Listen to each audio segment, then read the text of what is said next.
In the last 10 years, I have not missed doing this New Year's practice, not even once. And it has been the biggest game changer for my growth, for my evolution, for my expansion. You do not want to miss this episode. Can't be contained.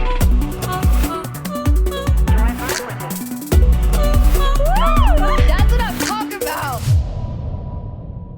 There's something so good about this time. It's like, I don't know, like this New Year's time. It always brings me so much joy and so much excitement. It's like this beautiful time to reflect back on the journey of what happened in the last year and really set some powerful intentions for the year going forward. I remember probably like 10, 11 years ago when I hired my first ever coach, and I remember us going through a process of taking this time and really reflecting back on the past year. You know, life happens so quickly and so rapidly that if we don't take time and we don't steal moments and help those moments slow down and truly just reflect and refine and dig in, then we end up just going through the motions and life just kind of coming at us and we're just responding and reacting to life. But when we can take moments of just spacious time to reflect, to decide, to slow down, we begin to architect our life in a completely different way. So I remember my first coach, Shannon, shout out to you, Shannon. And I sat down with him and we were reflecting, and he started asking me these questions about the past year and, you know, what I was proud of and what I created and the biggest lessons. And it was just this moment in time where I'm like, wow, we don't realize how much we can get done in 1 year when we're super intentional. And so I remember reflecting back on my year and I'm like, oh my gosh, like I created this offer and I welcomed in these clients and these clients had this transformation and I went on this trip and I learned this and all these crazy things. And then with the power of that reflection, I then went into a process of creating the year ahead. And so this is something that Eric and I do now. We do not miss a year. We do not miss it. This is sacred. This is so special. And sometimes this process can take a couple days. So we love this time between Christmas and New Year's to just really settle in and spend time in reflection and contemplation and asking each other questions and really kind of raising the bar on each other's goals. And we really help each other reflect on, like, you know, if I don't acknowledge something that I did this year, he'll be like, hey, what about this? So whether it's with a partner or whether it's with a friend, like I would invite you to do this with a group of people. Maybe some of your close friends, like start a little mastermind or start a little like WhatsApp group or something. Get your friends together and do it together. There's something so powerful about community and connection. And what I'm going to do in the show notes of this video is I'm going to pop in my like full reflection creation document for you guys. So you can download that. You can use that as a guide as you go through this journey. In this podcast today, I'm going to go through some of the questions just so you can kind of get your awareness in the direction, in the momentum of the reflection and creation process. And again, if you want to go deeper, I will pop in the little reflection document for you so you guys can check that out. So one of the biggest things and one of my favorite things to do is setting the theme of my particular year. This just really holds the context of what I want to be about this year, what I want to do this year. So my 2023 theme was play and passion. And so this year for me was all about how can I say yes to play? How can I choose things that put me in the energy of play? Because what I know to be true for myself is when I'm in the energy of play, I create better. I'm a better business owner. I'm a better leader. I'm a better teacher. I'm a better partner to Eric. I'm a better just everything when I am really allowing my inner child to play and create and have fun and just like don't do things for the sake of productivity, just do things for the sake of play. It's super interesting in my own system. I have this part of me that is definitely a high achiever, and She loves to get shit done. She loves to create. She loves to like set these big lofty goals and really go for it. But if that part of me is not balanced with my play and those two energies are not in harmony and there's no coherence here, my overachiever is going to dominate. And then the part of me that loves to play is going to be suffocated.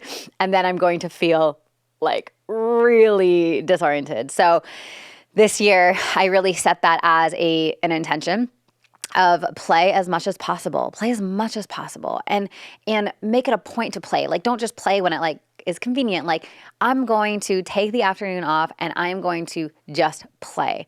And so the other part of that was passion. And how can I really ruthlessly follow my passion and do what makes me light up from the inside out versus like do what makes sense for business or what's the linear path to success or any of these arbitrary goals or things like that I can kind of tend to get stuck in. And so this year was this podcast is an example of that, right? Rebranding the podcast, making it from the Sam Skelly Show, from the Embodied Life podcast to now the Can't Be Contained podcast, and just feeling into that idea, that feeling of passion. Like, wow, what would feel so good? And how can I just follow that and not really worry about the monetization or not really worry about if it makes sense or if it's whatever, just like throwing away all of that and just truly following passion. And so play and passion really held the context of my year this year. And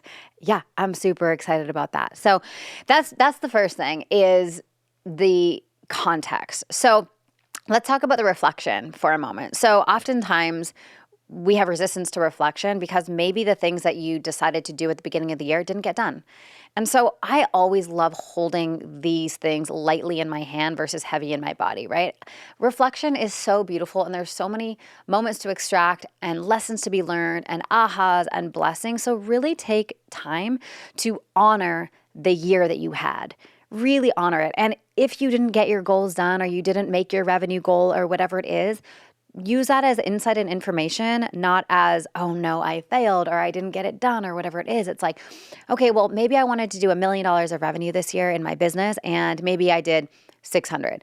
Shoot, is that a failure or did we like really learn some good shit in there that we're now going to implement into our world?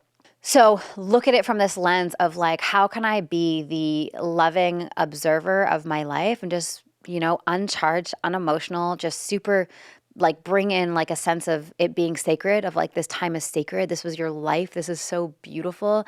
And really reflecting on how you showed up this year. Were you pleased with the person that you were? Were you pleased with how loving you were? Is there areas of your life where you could be more loving? Is there areas of your life where you could be a better leader, a better lover, a better friend, a better daughter, whatever it is? Where in your life do you need a little bit of a tune-up? And again, removing like oh God, judging myself for that. Or it's like, no, that's just data. That's just information. That's just a data point for you to then carry on into the next year. Because every year we just get better. Every year we become more embodied. Every year we're becoming wiser. So releasing the shame, releasing any of it, but really taking that time and being sacred about it. What I also love doing is creating a photo album. So I'll go through my photos in my phone and just like picking out some like highlight moments, right? Like, that particular photo of Eric and I at Maggie's Peak on Lake Tahoe when we went on our 10-day road trip. Like, wow, that was so amazing. Or, our engagement, was that this year? Dang, John, when did we get engaged? No, that was last year. What is time? Whatever, right? It's like finding these moments of like, oh my gosh, the dance party I had with my niece when we were pretending to, be on a stage and we were in my mom's bathroom and we were just hanging out and dancing. It was so fun. Like all of these little moments, right? Like collecting these moments and having this like hindsight album and then looking through it and being like, this is a beautiful life. Like this life is so amazing. Like how incredible that I had the opportunity to go to that dinner and meet that person or go on that snowboard trip or, take this certification or take this course or hire this mentor or whatever it is. Just taking a moment and just like really honoring, really reflecting.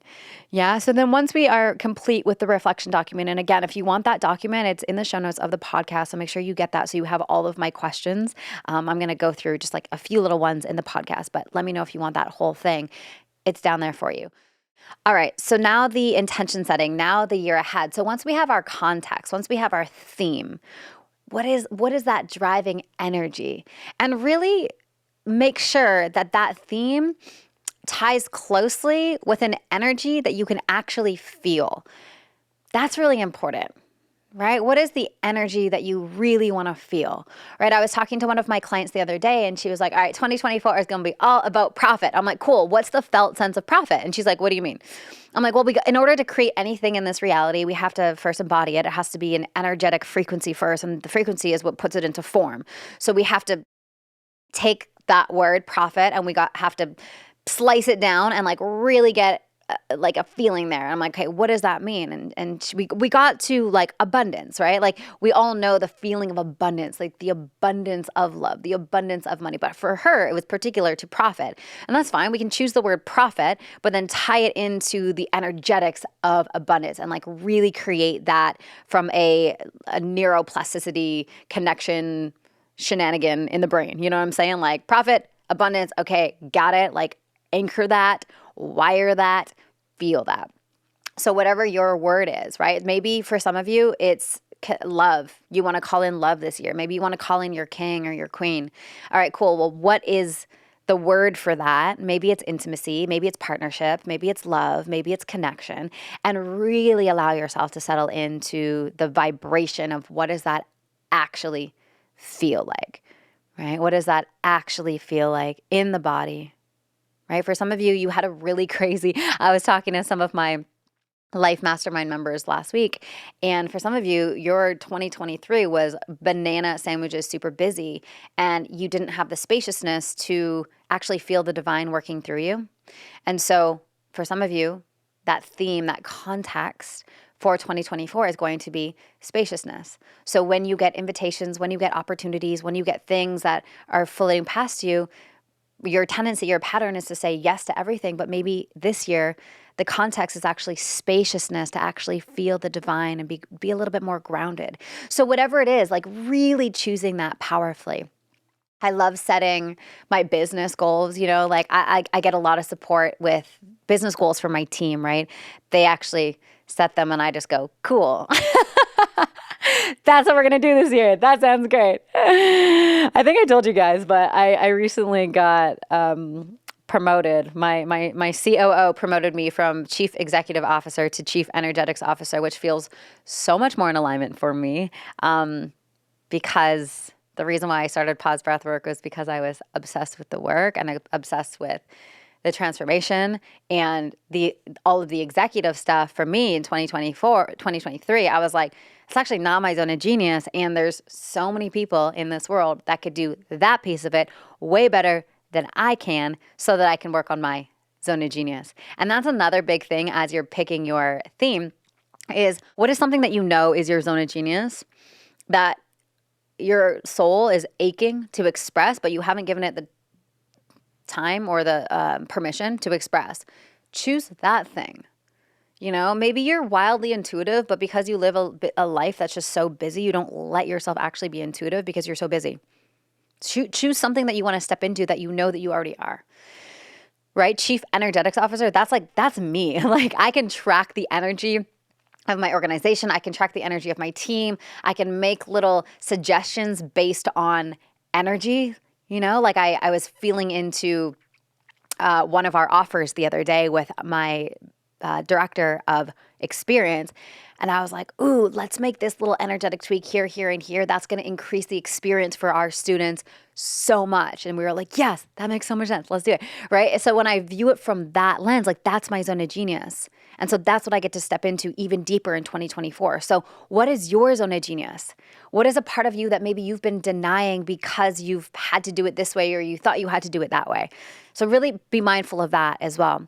And then, business goals and then personal goals, right? What are my personal goals that I want to achieve this year? And again, you can do it in the SMART format, which is let's see if I can get this: specific, measurable, attainable, realistic, and time bound. I'm pretty sure that's right. Something like that. I'm pretty sure that's right. It's either attainable or actionable, whatever. Google it or ChatGPT it. But that's a big thing for many people. It's like they work. Some of you guys are like very specific manifestors. Or if we look at like human design, sometimes the specificity of certain things is really important, right? So if you're launching something, you're like, I want to have 30 people by this date, and I want to make this much in revenue. And for some of you, based on your human design and other elements, that's a really good way of manifesting. For others, they're like, that's so stressful. Like, I don't even want to make it SMART, right? Like the specific measurable thing. So figure out what works best for you. For me, I am a specific manifester as it pertains to human design. Although you guys have heard me talk about this before, I take all of that stuff with a grain of salt because ultimately we are the creators of our reality. And so take it with a grain of salt, use it, try it, feel it out, see what happens. But for me, I really do love, and it's always worked for me. You know, it's always worked for me when I'm setting intentions or setting goals. I'm like, this is what I would love. This is how I feel about it. Like when I first started the Life Mastermind, I was like, okay, there's going to be this many women and it's going to feel like this, and this is going to be the vibe, and this is how it's going to go. And it literally was better than I could possibly imagine. It was exactly that and better. And then this year, it's the same thing that I'm doing. It's like I'm calling in these beautifully aligned women who are here to do business in the new way, and I'm feeling into it, and I'm already seeing us at the events and at the retreats, and I'm already seeing everyone connected, and it's easier this time because it's already created, and many of the members that started are carrying on and things like that. So the field of what I'm building is more specific. And so then the little manifestations aren't as grandiose. It's like, well, this is already here, so I'm just going to add a little bit of something here and there. So anyway, however you manifest, whatever works best for you. I love choosing 5 business and 5 personal. And then experiences, right? This is my favorite one. I love choosing in advance the experiences that I want to have for that year. You know, so one of the big ones last year was a beautiful snowboard trip with our soul family and just having the best time in the mountains, snowboarding, hanging out, playing games, going in the hot tub. And, you know, when it's on my vision board, when it's on my intention board, which is just this, we get these like blackboards and we have these metallic Sharpies, and that's what we do every single year. It's the same process. And then we hang them up in our home. But when I go down the stairs, I'm like, oh yeah, that's one of the intentions I want to create. So it builds the field and helps me like, oh, let me go like reach out and book the Airbnb and do the thing. And then when it's right in front of you, it's just so much easier. It's like, of course that's going to happen because I've already declared it. I've already decided it. So that's a few of the questions that are on the reflection and intention. But again, if you guys want the whole process, I highly recommend like get a little study group together, bring a few of your friends together, print out these sheets. You can send these sheets to your friends and just do this process. This is like the most perfect time right now, this time between Christmas and New Year's, to reflect, like feel into it, declare, decide. And the power of decision is so important, right? Like truly making a decision for yourself to go, you know what, this is what this year is going to be about. This is the context that holds everything for this year. This is how I decide my decision making, all sorts of things. Like this is it. I hope this has been helpful for you guys. Thank you so much for tuning in. And again, this is a process I've done for the last decade, and I do not miss a year. It is so sacred. It is so powerful. And it's so cool to look back every single year and go, wow, like 90% of this was accomplished because I declared it, I felt into it, I decided it was already done before I even started. And if you want, you have the written and then you create the vision board so the images match the thing. I'll put all these photos on social media of like how I do it so you can kind of follow along. But just before you guys go, we do have spots open for the Life Mastermind for the 2024 journey. If you desire to join us, if you want to join a community of 6 and 7 figure earners, women who are so committed to doing business in the new way, prioritizing energy over strategy, heart over hustle, and doing it in a way where our nervous systems are regulated and we can just tap into this infinite creativity and innovation, then head over to pausebreathwork.com/mastermind or just send me a DM on Instagram and I will hook you up. Have a beautiful day. We'll see you guys later. Bye. Can't be contained.